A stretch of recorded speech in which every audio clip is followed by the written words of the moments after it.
This is a specific color that a client chose. Beautiful. And at the top here, there is the recipe of all the different colors that were put together to actually make this specific color. So when it comes to oiling your planks, it is completely customizable. Engineered timber flooring is super popular, and today we're talking about engineered timber flooring. We'll be looking at the different compositions, the colors, the finishes, installing, pros and cons, and maintenance, and what else you can do with timber flooring. So today we're with our subject matter expert, Mia, at Fulcrum Flooring. Thanks for having us. It's a great pleasure. We're very excited for this. Okay, so I think let's start with explaining what engineered timber flooring is. Okay, perfect. So I think to explain what engineered timber is, we can possibly start right back at the beginning where we used to have solid timber floors. So this is an example of an engineered floor. It's been engineered, it's got the grooves at the back, and it's a tongue and groove system. But as you can see, this is a full solid piece of timber. So this was the first variation of engineered timber floor. Is that an oak? This is a reclaimed French oak floor. So this whole thing is oak? Okay, yes. Wow. Naturally, when you have a full solid piece of timber, we can expect it to be quite expensive. So there were some very clever engineers one day that basically created the new modern engineered timber boards. And basically what that is, it's a combination of a decorative oak layer. There are different types of top finishes available. The most popular one in the country is white oak. It's a hard timber, and it's you can color it to very many different colors. But basically then from your decorative layer, it's then got an engineered piece in between that basically is made up of a wood like a pine, for example. So now instead of having a full heavy oak board, we now have oak, but it's only a 3 to 4 millimeter thick layer. Okay, so I'm going to think that makes it cheaper, but also more sustainable. Yes, 100%. Because I'm assuming I mean, I don't know if the oak is like grown, what do you call that, plantation oak? Yes. But obviously the pine is plantation oak. Yes, so most of the products in the country are FSC rated, so they're all sustainably sourced. And apart from also that, the engineered timber board is actually more stable than a solid board, and we'll explain a little bit more on the stability of the boards once we get up to the makeup of them and what makes them different and special. Okay, so that's basic. So now, if I've decided, okay, I'd love to have a timber floor, and I now start shopping for my timber floor, what do I need to be aware of, or what am I looking for when I go to the different showrooms and people are showing me their stuff? Okay, perfect. So I think there are 3 to 4 key elements that we, need to look at. So the first is the locking system. So you get a tongue and groove floor that will explain how exactly that works. Then you get tongue and groove versus a clip lock. That's number one. Number two is if it's a multi-ply board, you'll see there's multi-plies here, versus a 3-ply board. 3 plies, we'll explain that a little bit later. Then we have the pre-finished planks. So here is an example. So this is pre-finished. So what that means is it's colored in a factory overseas before it's imported to South Africa. Or we have a raw oak plank that we then oil to a specific color. And then finally, I think it's quite a new or very unique finish, but most of the planks that you'll see will have a very smooth finish. Some of the newer boards are these beautifully distressed, where they've been hand distressed to give the board a lot more texture. So that's also something to look out for depending on the look and feel that you're going for. Okay, so we're looking at the locking mechanism, like toilet paper. We're looking at the ply. We're looking at the finish. Is it pre-finished or raw? And then tell me something, does this, so that what you've called the decorative layer, does this come in different thicknesses? Is there, do those vary or is that consistent? Yes, it does vary. Typically, we have what we call a 14-3 board. So it means it's 14 mil thick with a 3 mil layer. Okay. Or when we go to our broader, wider planks, we then get a 15 mil board with a 4 mil layer. Okay, so 14-3 or 15-4. Yes. And those are the most typical ones. And we'll talk about what that means. Yes, okay. 100%. So then, actually, let's start with that. So what's the difference if I'm buying a 14-3 or a 15-4? So essentially, it's exactly that. It's the thickness of the board in its entirety, and then it's the thickness of the decorative oak layer that's on top. So a 14-3 that has a 3 mil oak layer on top. So that allows us to work with 3 mils worth of product. So where this comes into play, it won't really matter when you're looking at a pre-finished board, because you can't sand and re-oil those. So the thickness of the board only really comes into play when you're custom oiling it. It allows for additional sanding. So if you want to change the color of your plank in 10 years' time, if you have a thicker board, you have more sanding space to sand it off and get rid of the existing color and have the ability to re-oil it. So obviously when you sand, if you're doing a proper big sand to remove a color, you'll be removing 1 millimeter or so of the product. So if you have a 15-4 board, for example, you have that extra ability to sand a little bit. So deeper. can you sand a 14-3 or not? Not yes. You can. But you're going to sand it maybe once. Yes. Okay. A big sand, but we'll also get to the oiling and the maintenance. There's a difference between a micro sand and a big. Yeah, you said you're going to show us some stuff with the oiling. Okay, so then let's talk about the different. What did you call this? The tongue and groove. The fix or what? Yes. So it's the clipping mechanism. Okay, so let's talk about then, because this one has a tongue and groove. I don't know if everybody knows what that is, but it's a little tongue and a groove, and they fit into each other. And then this one you called a clip lock. So this is a clip lock. Okay, so take us through. What does that mean for my floor? Because I don't know. I'm basically looking like, oh, I like the color of this one. So what does that mean for my floor? Okay. The different systems. Okay, so when we talk about the two systems, the biggest portion that we need to consider here is the installation methods. Okay. So that's the key differences between the two. So the tongue and groove system is the original one. So this was the first variation of an engineered board. And back in the old days, the tongue used to be bigger than the groove. You wouldn't be able to just clip them in like this. The guys used to have to take a jimmy block and a hammer and knock them in with some serious manpower to get the boards to actually clip together. Why? Is that so that they stay clipped? Yes. So as we can see here with this system, it's not quite as like stable anymore. So this is obviously to help with quicker installations. But that being said, this means that this floor now needs to be glued down. Why does it need to be moved? Does it need to be glued down because it can move? Yes. Because this joint isn't like stiff or rigid? Yes, 100%. And okay.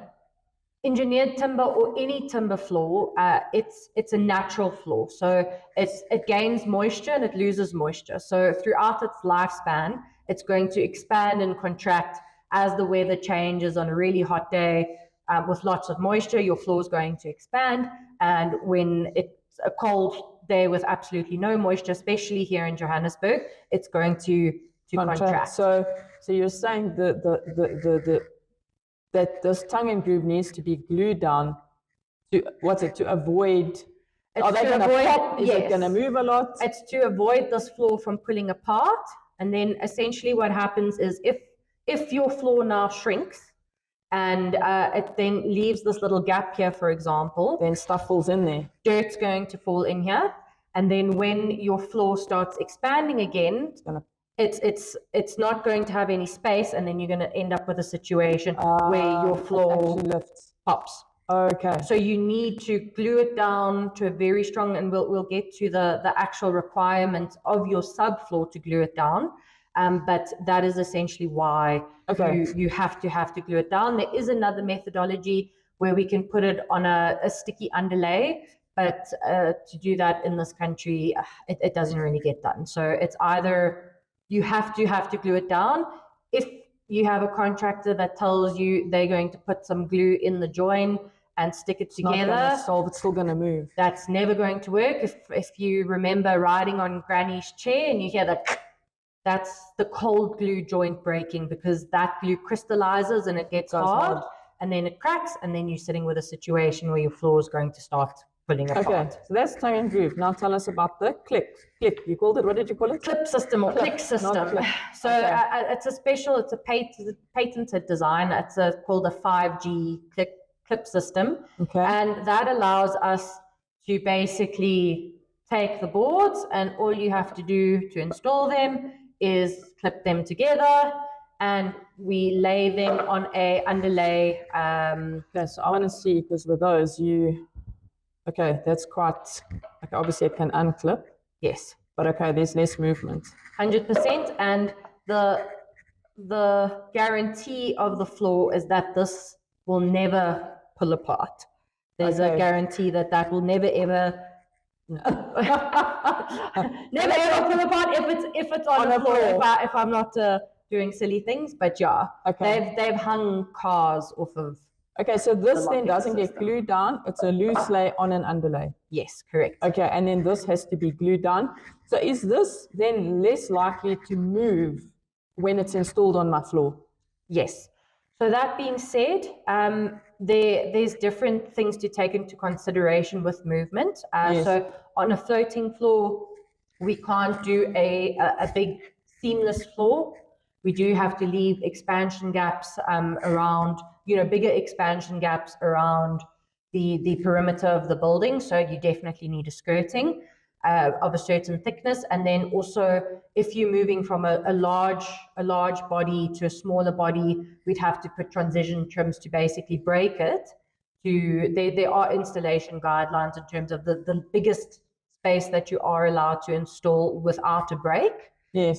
So it's just something to bear in mind, versus. I mean, for me, that just points again towards why rather have a specialist install your floor than just your general contractor who's like, oh, it's just planks, I know how to install them. Okay.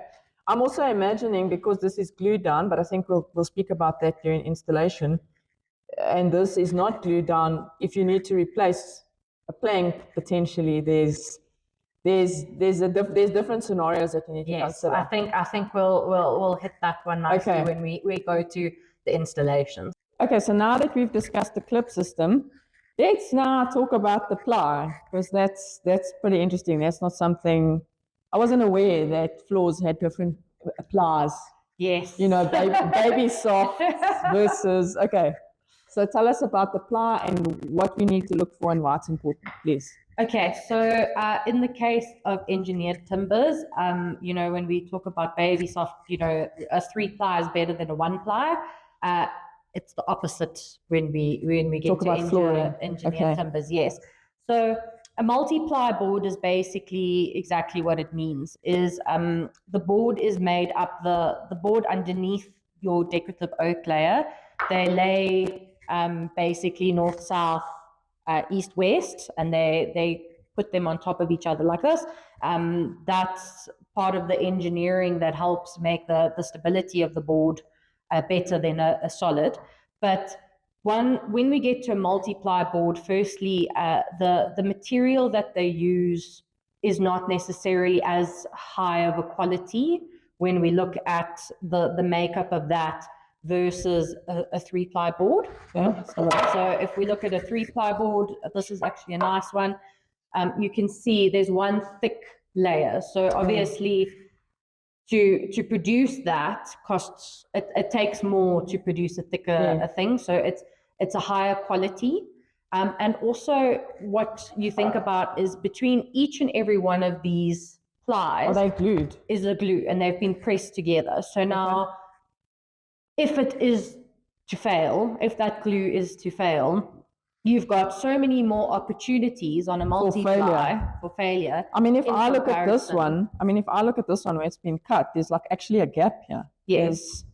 It doesn't seem consistent. Okay, so every layer presents an opportunity for failure because it's glued together. So you actually want to look for less layers. I mean, that one, when I look at that one, you can hardly actually see this bottom layer versus this sort of very fat middle layer. So here you've only got 2 glue joins to keep it together, and you've also got a much better quality layers underneath your decorative layer.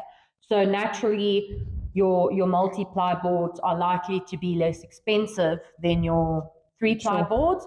But in the end of the day, when you're looking at spending the type of money on an engineered board, we would definitely suggest going for a 3-ply. I mean, this looks like it's got about 8 layers. Yeah.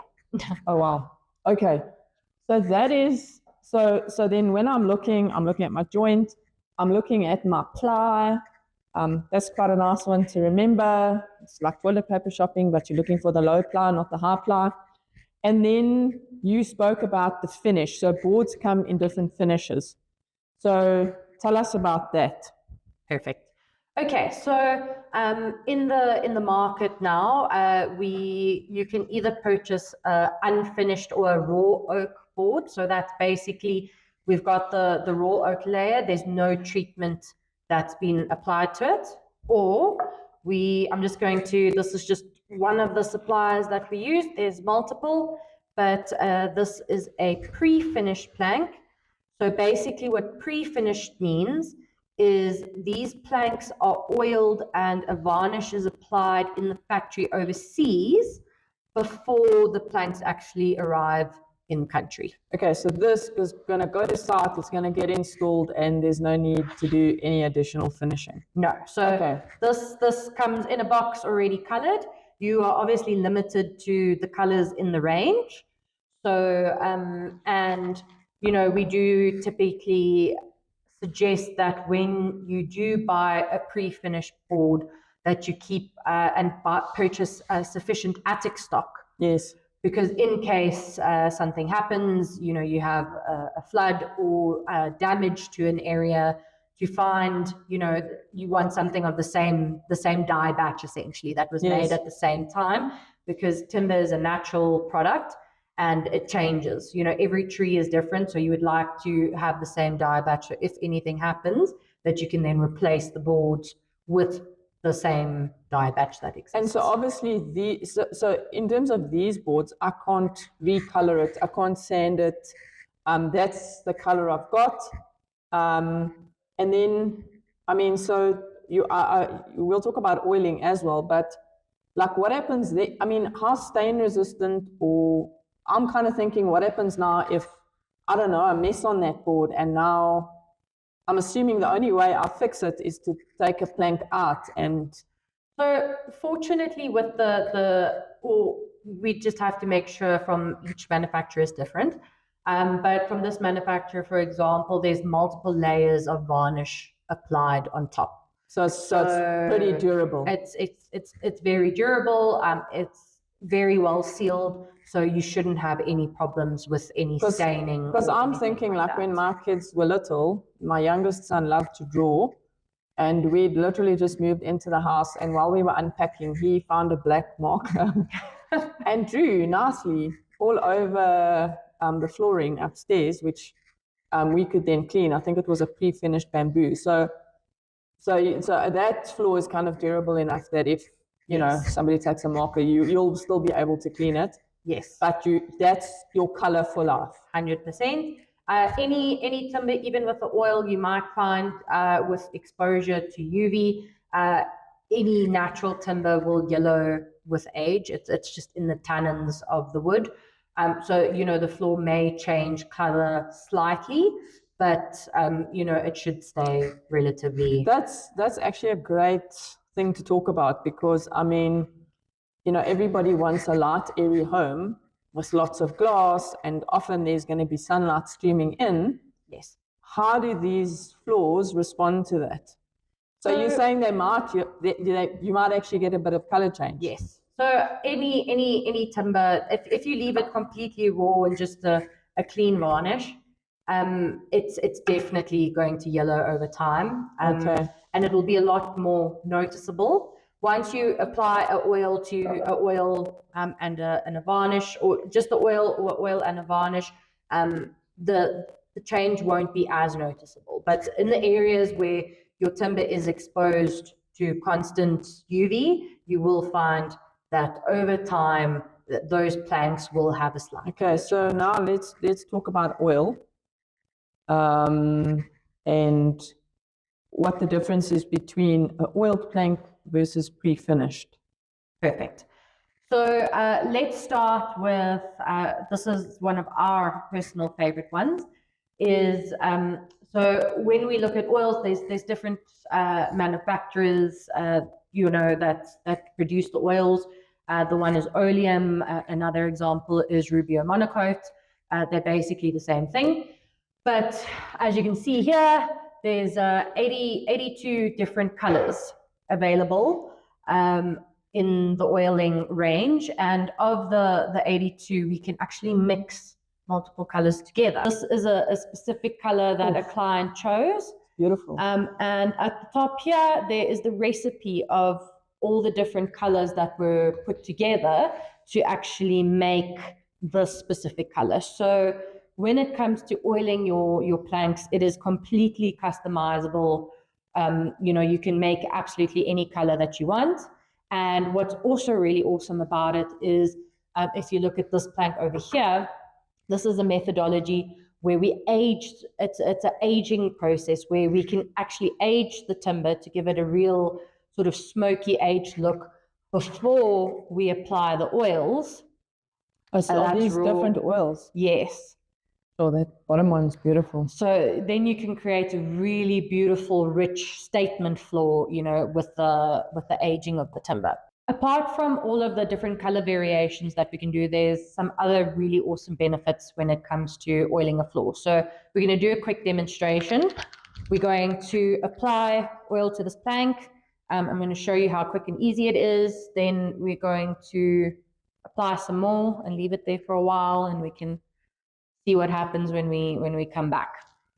Okay. So basically what we do is we apply a little bit of oil. Oh, that's a little bit.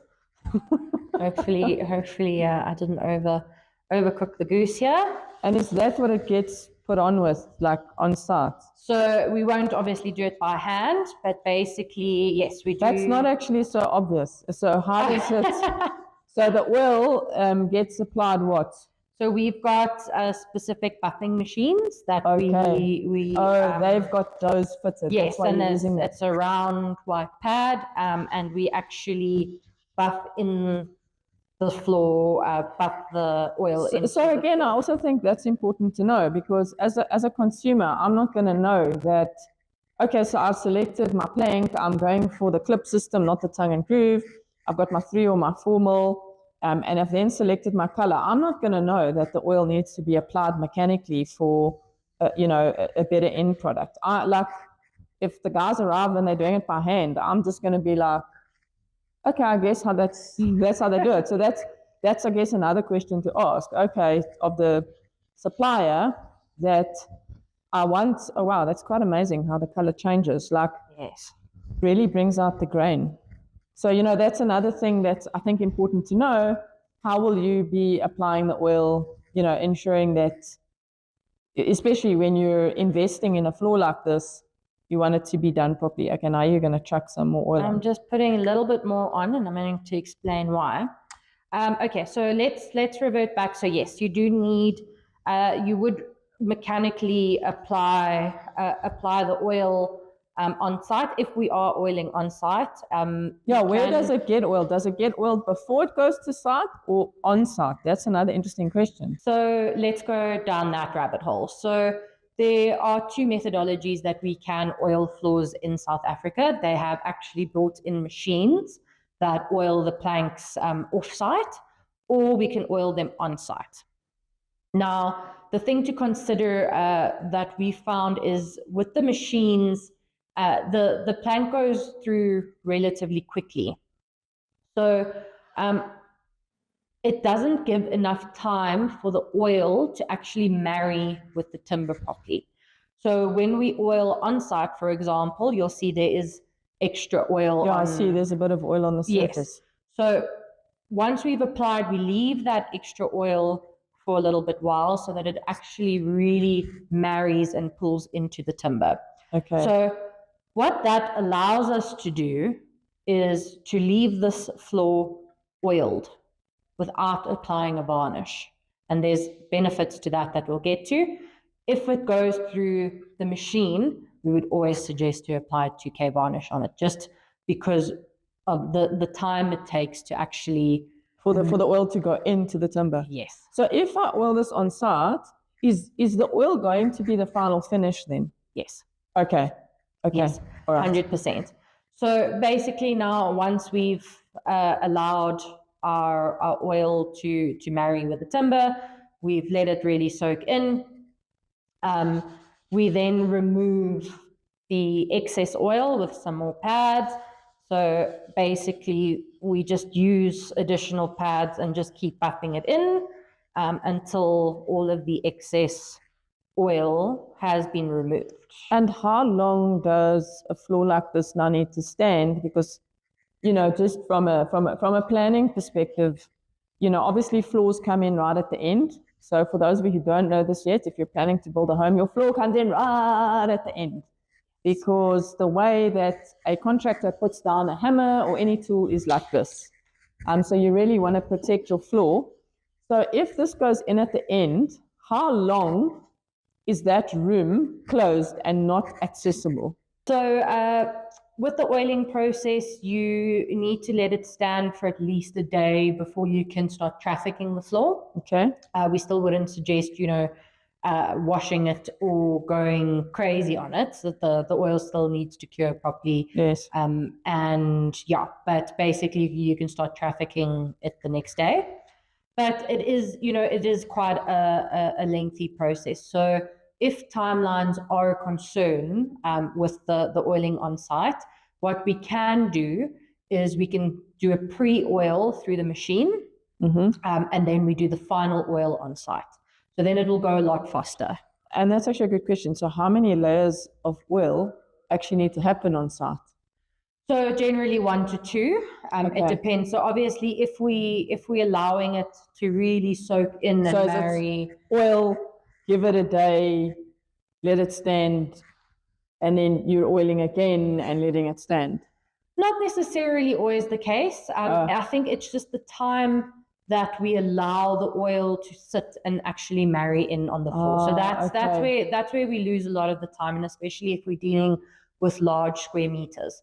Now, I think what we now need to go to is why would we do this? Yes. So why would we why would we go through the mission of either oiling the floor on site or doing a pre-oil and then on site? So basically, the benefit of oiling a floor versus staining a floor is that once you have your recipe of your oil, it doesn't matter if I apply the oil once or 300 times, the color of the plank is never going to change because your color marries, it marries and it soaks into the timber. So what you're saying is I'm going to get, like if I put 5 coats on, it's not going to be darker, it's going to be the same color. It's going to be the exact same color. Now, where the benefits of this comes in is in the ability to revamp your floor or if it gets damaged. So a lot of families have kids and dogs and, someone can drag something heavy on the floor, or the dogs, can run to the doorbell, and then you sit with a situation now where you can have scratches in your floor. Yes. And it's the revamp ability of your floor. So basically, I mean, you could even have your 5-year-old do this. You could literally now have your oil on there. If this was a stain, we already would have a problem. So you would already have a dark spot over there if it was a stain, not an oil. When you say stain, sorry, I don't understand the difference between a stain and an oil. So you get wood stains, so that actually stains. Okay. So that's more. So you don't want a wood stain. Okay. No. Okay, and I guess potentially there are companies or people out there who are promoting a stain rather than an oil. Maybe it's cheaper, less labor. Okay, yes, okay. 100%. So a stain, you couldn't do that. With a stain, you'd actually have a round circle there. But basically, if you have a scratch or something in the floor, it's as easy as you taking your bottle of oil and applying it to the area that you want. You can have a pad on hand, and you could just then reapply your oil to that impacted area. Do you just do it on that specific area where, Fido has scratched the floor? Yes, 100%, because again, that's the benefit of having an oil. It's like exactly the same color. So I'm going to leave it there, so I've only done half. And then we'll take it off now. So we'll let this soak a little bit, and you'll see when we remove it, your plank's still going to be the exact same. There's not going to be a line. Okay, if you say so, we'll see. So that's what's really cool about it. So earlier we also spoke about a micro sand versus a full sand. So a micro sand is where we actually use diamond technology. We spoke about diamond technology when we spoke about concrete the other day. Yes. We use similar technology if you want to revamp a timber floor without actually removing all of the color, but you just want to revitalize it and give it some new life.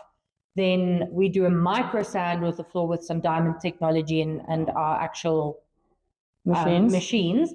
And then we can reapply a fresh coat of oil that really just brings your floor back to life. And I mean, is that necessary? I mean, like I'm thinking a residential application, you're not really going to have loads of, I mean, you'll have some high traffic areas. But I mean, would that be necessary? And if it's necessary, so sort of how many years down the line?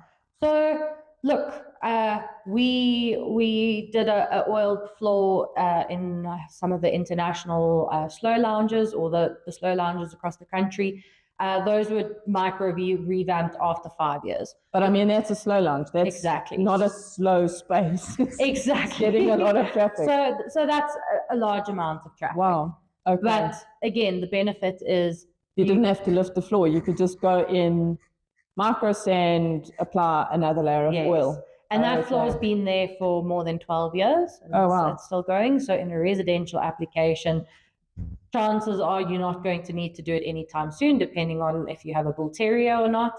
But, it does give that ability to just revitalize your floor. And if you actually want to change to go darker, we can do a micro sand and use a darker oil. We can't go lighter, obviously, but we can go darker. I mean, if you want to go lighter, you're going to have to do a full. Yes. The opposite of a micro sand, a deep sand. Yes. I don't know with a proper machine. And then you can go blonde. Yes. Okay. But basically, what I'm going to do here. So you're cleaning that. You're buffing that off now. Going to start removing it. Okay, I can verify. There's no line. It's actually all the same color. Oh wow. Okay, that's quite incredible. I'm going to try and keep it to the half, but it's obviously still wet. But there, I can see it's the same color. It's still wet there, so when we let it dry and remove the excess, it's literally just going to stay the same color. The same. Awesome. Okay, so now I think let's talk about, because I do want to talk about those pre-finished flanks maybe again, but let's talk about installation now. I think we've spoken a lot about the difference between pre-finish and oil, and I think there's definitely some advantages to oil. Now let's talk about installation. Like, I'm the client, I've now picked my plank, I've picked my click system, I've picked my oil, I've got my color, and now I'm ready for installation. So what am I looking out for and I now know that they've got an oil with the machine. So what am I looking out for now when the team comes to site? You know, what does the surface prep need to be? You're going to run us through all of that. Perfect.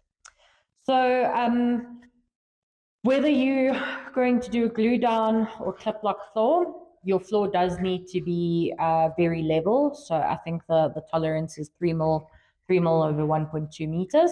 So does that mean that a self-leveling screed is preferable? In most cases. Yeah, unless your contractor is very confident that he can. I mean, would he steel float his screed then, or wood float, or just do the wood float like normal and do a self-leveling screed? So let's get into before I start answering those questions. I think let's get into the nitty-gritty of the glue down floor and what needs to be done to a glue down floor, and then that might actually answer the question. So the glue down floor and the clip floor are going to have a different installation. Very different. Okay, so let's then start with the glue down, and the glue down is for the tongue and groove joint. Yes. Okay, so let's talk about the glue down. This board is a good explanation of the system that is required to have a glue down engineered timber floor. But let's first talk about the subfloor requirements. So the first thing is it needs to be 25 minimum strength, 25 MPa, constant strength. So what that means is no soft sandy patches. So a builder's screed that's done outside where the guys just pour cement and sand together and mix with a hose pipe with no control whatsoever, that's never going to work. Okay. What you find in that case is you often have very strong patches. Generally, the patches that were done in the morning before lunch, and then the areas that were done after lunch when the mix has gotten a bit stiff and they've taken a hose pipe and put some extra water there, you find that the MPa strength of that decreases. So it's very specific. Is it a minimum of 25 MPa? Yes. So, I mean, in that instance, because sort of our standard spec for a screed in a residential setting is 25 MPa. I mean, in that instance, is it then better to spec a higher spec? Yes, I would. So you go for a 30? Yes, I think to be safe, go for 30. And then it's to make sure that it's a very high quality screed. So it's not something that can just be put together. It needs to be controlled, measured, to make sure that you actually achieve the correct MPa. Okay, so that's important for a glue down. So if you know that you're doing a glue down floor, and so it's actually pretty important then to select your floor, especially if you're building a new build. Yes. Before the time, because I guess, I mean, in an alteration, you're obviously in a different scenario. You don't always know what your screed strength is, what is going to be underneath. So very important then that if you're building a new build, and I mean, I don't expect a consumer to know this, but that's why this is such valuable information, that they make sure that on site that they either get yourself in, or that if their architect is appointed on site, that the architect also knows, and don't just assume that the architect knows.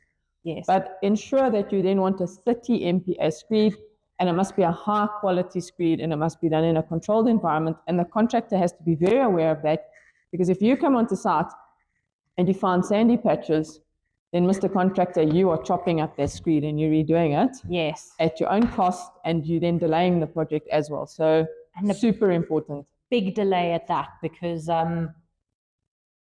any normal, there are shrinkage compensated products that complete their shrinkage faster. Yes. But any normal brick and mortar that has cement in it, whether it's plaster on a wall or a screed or concrete, takes 27 days to complete its shrinkage process. Okay. You can't glue down a floor on a floor that's still shrinking, because naturally as that contracts, you're going to have movement. Your floor's going to pop. Okay. So very, very, very important. And the reason for that is, as we explained earlier, is that this floor expands and contracts. Yeah. So the kinetic forces that the timber actually applies to that screed that's why, yes, it's very high. So that's one of the first important things.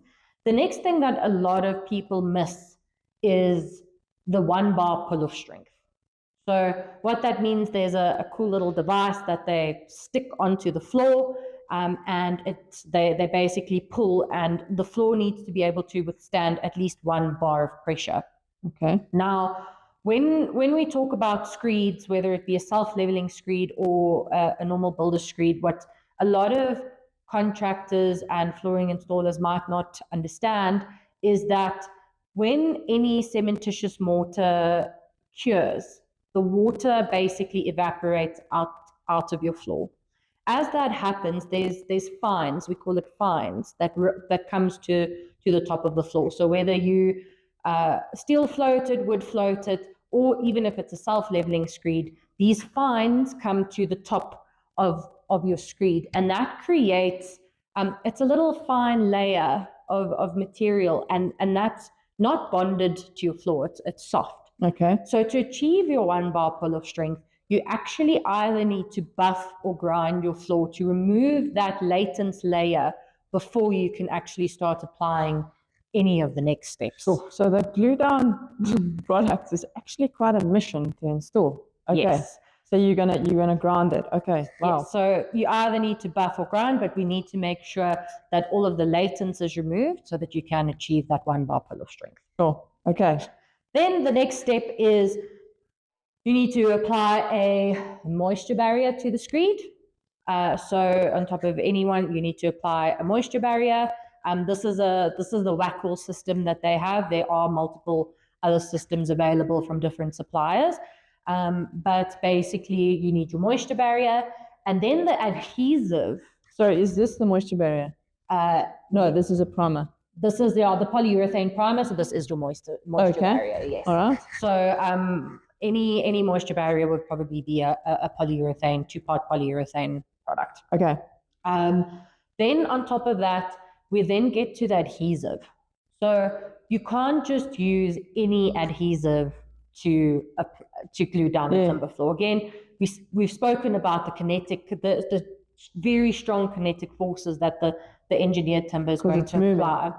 So if you actually feel this glue, Nadine, you can feel it's not rigid. Oh, it's not hard. That's what I was expecting. I was expecting that it has to be a glue that can accommodate movement. Yes, so it's got. I can actually feel it. It's like a very strong glue, but it's got that elasticity to allow the floor to have that micro movement.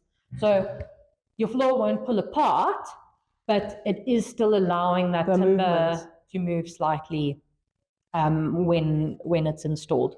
So that's also very important to note with pricing, because naturally a bucket of this very specialized glue is a lot more expensive than just a normal acrylic adhesive that you're going to use to glue down the vinyl. Okay. So when you're comparing quotes, if you are comparing quotes, is to actually make sure that they've got a full system.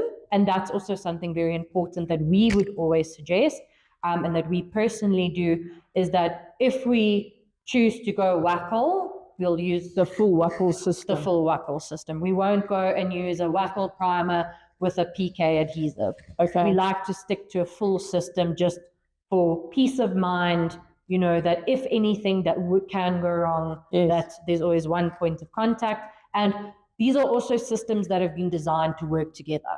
Yes. So, as a consumer, obviously, even as an architect, when I'm looking at a quote for my client, I think those are super important questions to ask. Like, so if I am asking them about the adhesive, like, what am I asking? So you need to ask if it's, you need to possibly even just search to make sure. Ask them what adhesive they're using. Yes. And then maybe go do your own Google check to see, isn't it adhesive that allows for movement, that's not going to go hard? And typically on the data sheet or on the it will actually specify. So this says it's parquet adhesive. It's specifically made for parquet flooring. Yes. Okay. And the data sheets aren't that difficult. It's not difficult to read. So it's not rocket science. No. It's like, ask them what they're using. Ask them actually for the data sheet, and just ensure that it's for timber and that it can move. Because I see this is parquet adhesive elastic. Okay. Yes. And you can even phone most of the suppliers are very happy to answer questions. So you can even just give them a ring and say, is this adhesive suitable for gluing down a timber floor? And they'll give you a yes. Because I mean, it's a large investment, and so you want to ensure. Yes. Okay, so that's our tongue and groove glue down. Okay. Yes. And so if an installer is telling you that a tongue and groove doesn't have to be glued down, that would be a red flag. Very big red flag, unless they're putting it on elastalon. But I mean, I haven't personally heard of someone doing that. Because elastalon is an underlay, but it's very expensive. Yes. Am I right? It's very expensive, and it's very tricky to install. And most installers, I don't think anyone really plays in that game. So a question. So I'm assuming then that the tongue and groove board is possibly got a lower cost. Yes. But then the actual installation is maybe higher cost. Yes. So because it has to be done, you know, there's a lot that goes into it. Yes, 100%. So I would definitely look at using a reputable installer to even source your product and just give you a full supply and fit price. But if you would like to purchase your product individually, just make sure you bear in mind the installation method of the clip lock system versus the glue down system. So now you're going to take us through installation for the clip system. Yes, correct. Okay, great. So what have we got here? The clip system is relatively straightforward. So once you've got your nice flat surface, we're not too worried about the 1 bar pull of strength or the must be 25 MPa. We just it does need to be structurally sound and flat. But basically it gives us a lot more play in that you can do a normal standard builder's screed. Yes. Okay. And we can do a self-leveling screed on top to make sure that it's nice and level. We can go with a 20 MPa screed. It doesn't have to be a 30 or 35 MPa self-leveling screed, because naturally the cost of a 50 MPa screed versus a 20 MPa screed, there's a difference. So you can save costs on your self-leveling screed. So once we've got your nice flat surface, basically what happens is we lay down, it's a specific underlay. So this is the... Does this plastic get peeled off? No. So this plastic over here is your moisture barrier. Okay, so does this then go on the screed, the foam down, and then the moisture barrier, between... So, yes, so the foam side goes down onto the screed, then you've got your moisture barrier plastic layer, and this piece here is actually what sticks on the tape here. So there's an overlap. They get laid down in sheets. So the edge of this would basically meet on the edge of here. Okay. So now we've got our underlay. You do get different types of underlays. Some are more expensive than others. So this is it's got more acoustic properties. So this is a nice high quality underlay. Okay. So then that gets and it doesn't get glued onto the floor. It just gets installed loose. It's loose. It floats on top of the floor, and then similarly, the clip lock floor gets installed on top of your underlay, and once it's clipped in and laid down, you're done. Bob's your auntie. Yes. Okay, so a lot easier than the whole glue down, making sure your screed is 500 layers. Okay, so it's just nice self-leveling screed. It's got to be flat. Underlay goes down. It's loose. It's not glued. And then planks go on top of that. So while for me, I'm going, okay, the plank is a bit more expensive, potentially, but the surface prep is cheaper and there's a lot less effort. Let's also, while we're here, I wanted to talk about two things, is skirting and joins, but also I'm assuming, like, if the one floor is glued down, and let's say now I don't have an oiled plank, maybe, I don't know, something happened and it got damaged and I need to replace a plank. Can I, with the clip system, is it possible that I'm assuming you'd go from a side, unclip, take the damaged plank out, new plank with your stain recipe, whatever, if it's pre-finished or whatever, put it in, and I clip everything in again. Whereas with a glue down, then no. So you've got it exactly right. So with your glue down system, if you have a flood, if your geyser bursts, then you're sitting with a whole big problem, because that floor is going to have to be ripped out. And when you start ripping your timber off, you're going to rip your screed and everything, damaging your screeds and things underneath, especially the self-leveling screed, because you are likely to do that as well. So then you're ripping up. You'd have to grind off the adhesive to make sure that we clean everything and actually start at that base again. You're likely to reapply moisture barriers, so it becomes a whole big palaver.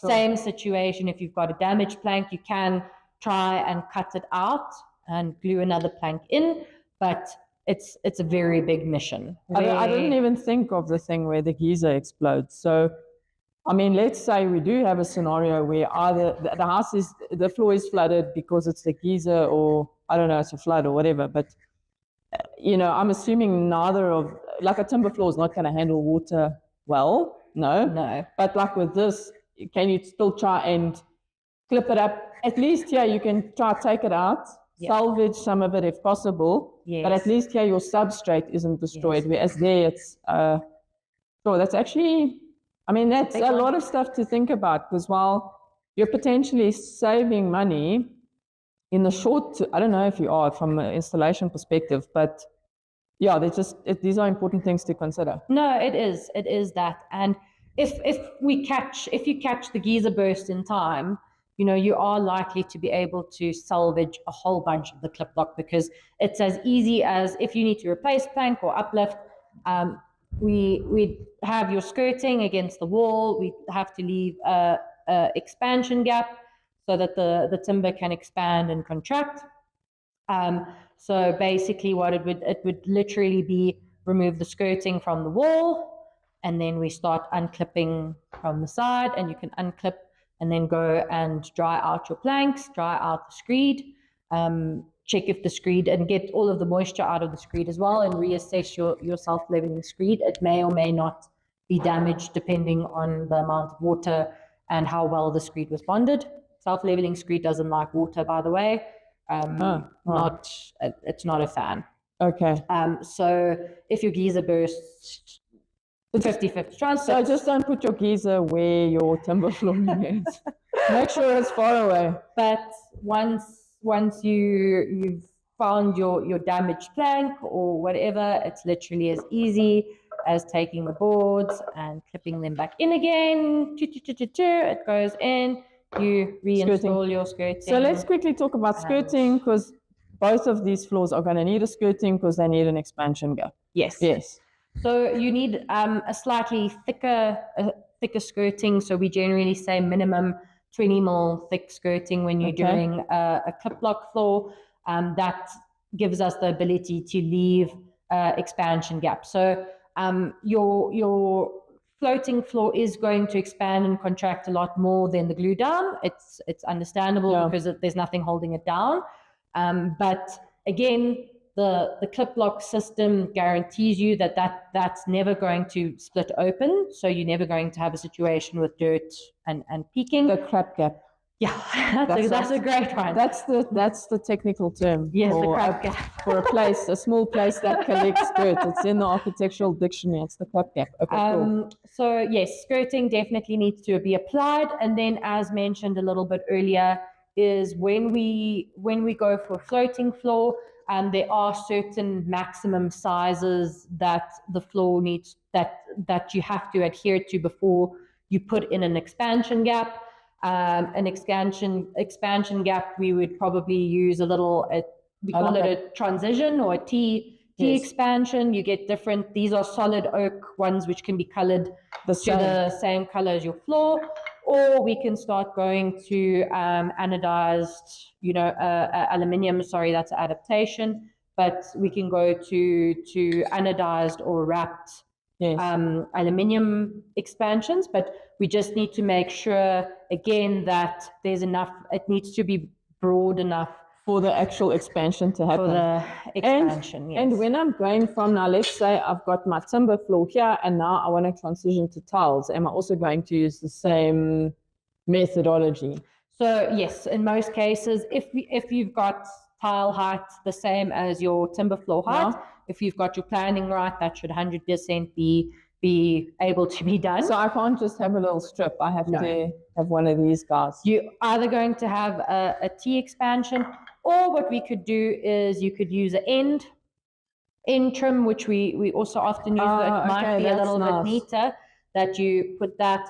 So tile, always to have a tile trim, so that you have a nice straight finish to work. Okay, so you would do your tile, you would then do your tile trim. Yes. You'll strip your brass, your aluminium, whatever. Yes, and then you can install your T-piece or your end next to your tile trim. So you'll have your beautiful little tile trim there, and then that can get installed. Then your flooring goes there. Yes, so we can either work with an end or a transition. I quite like the idea of an end. Yes, it does give a beautiful finish, especially if you match it to the color of your oak. And how does it work on stairs? I mean, when you're cladding stairs, are you also using ends? And so with stairs, you'd use depending on the system, you would glue down on stairs regardless. Okay. What's nice, I don't think this one's exactly made for this board, but essentially what's quite cool is you can get different types of these manufactured, but it clips in. So you actually get like a nosing. Yes. So it actually clips in. So then you've got a nosing that can. And the reason you'll do that is this is more solid and it's not going to break. Yes. On the edge of the stairs. So it clips in, you have it manufactured. The different companies have pre-manufactured ones. You can actually have them specifically manufactured as well. But it actually clips in. And you would glue it in as well, but you do clip it in, and then it's a nice strong finish. Okay. You can also put, a standard aluminium stair nosing, but when you're putting in a beautiful timber staircase and you're spending, you just do don't do the aluminium stick, please. Go for the nice solid timber, solid oak trims, and just make your staircase a feature. Yeah. Okay, so that's been a lot of useful information. I quickly want to just touch on maintenance and cleaning of your timber floor, because obviously if you invested in a timber floor and you want to make sure that you clean it correctly, and if there's anything we need to know about maintenance. Perfect. So maintaining engineered timber floor is really simply easy. So you can get yourself a nice microfiber mop. So in most cases, you can just use a dry mop just to collect dust. From so no water. You can do. We can do water. It's not going to break. We definitely don't suggest a bucket with a big spaghetti mop going. We definitely. So just microfiber mop, dry, and if you really wanted I'd be nervous. I'd just be like damp. Yeah, damp mop with a mild pH neutral cleaner. What does that mean? I don't know. Just nothing that's too acidic or too alkaline. So what, like no handy Andy? No, definitely no handy Andy. You do get mild detergents on the market that are specifically for this. Yes. Okay. And then so maybe slightly different if you have a pre-finished floor. Obviously, that's got a varnish, the 2K varnish on it. So that you can clean with pretty much everything. What you then also get if you have your oiled floor that's been left oiled is you get a wax-based cleaner. Okay. That you can clean with. It's not necessarily every clean that you do, but maybe once or twice a week you can use the wax cleaner and dilute it into your water, and that just gives it a little bit of a protective layer on your floor that will help with stain resistance. Surely the longevity. And yeah. keeping it nice and beautiful and moisturized as well. Oh, yeah, you forget it's wood. And yes. I mean, Joburg is so dry. Yes, What do you so think about that? so definitely would suggest, in a nice wax-based cleaner with your oil floor, just to keep it through life. But I mean, I'm assuming you'll use very little of this. Yes. So that's going to last you a long time. I think dilute 100 milliliters to 5 liters of water. Okay, so that's going to last you a really long time. Let's say you do it once a week. That's gonna last a long time. Yes, 100%. So okay, yeah, cool. Very, very simple and easy. Okay, I mean, as an architect, I've certainly learned a lot. Thank you. It's been super informative. I just want to know, so last two things I want to talk about, pros and cons of a timber floor. I mean, I have a question around that. Like, I'm assuming I can't do underfloor heating underneath this because wood is a good insulator. Yes, you can 100% do underfloor heating with your engineered timber floors. It's just the where the probe is put is very important. So okay. Your floor, as far as I can remember, we will double confirm, but I think it's 28. It can't exceed 28 degrees. Okay. Or else you're going to start drying out your timber too much, and cause failures. And things to think about now is if you've got underfloor heating in a room and you're going to put a rug underneath your bed on top of the timber floor, that's obviously going to be an area where it's going to get a lot hotter. So your timber floor, okay. So that's a good thing to think about. You need to make sure that the probe that measures the temperature of the screed, so it actually needs to be one that's inside of the screed. It can't be an external one. It needs to be in the screed, and then you need to make sure that it's going to be in the place where your floor is going to get the hottest.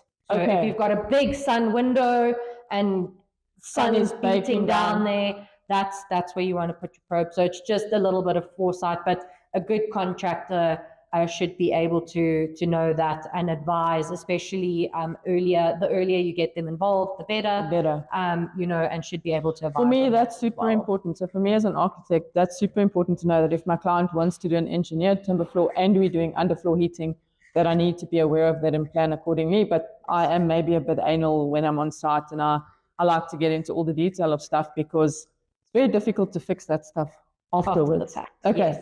So sorry, that was just something that came to mind. So anything like I mean, it's a beautiful floor. It's lovely underfoot. And so we've discussed water. It's obviously, I'm not taking this into the bathroom, but you can, but you have to be careful. Anything else that you could say? I mean, I do want to talk about the different applications of the timber, but before we get to that, any pros and cons that the consumer should be aware of?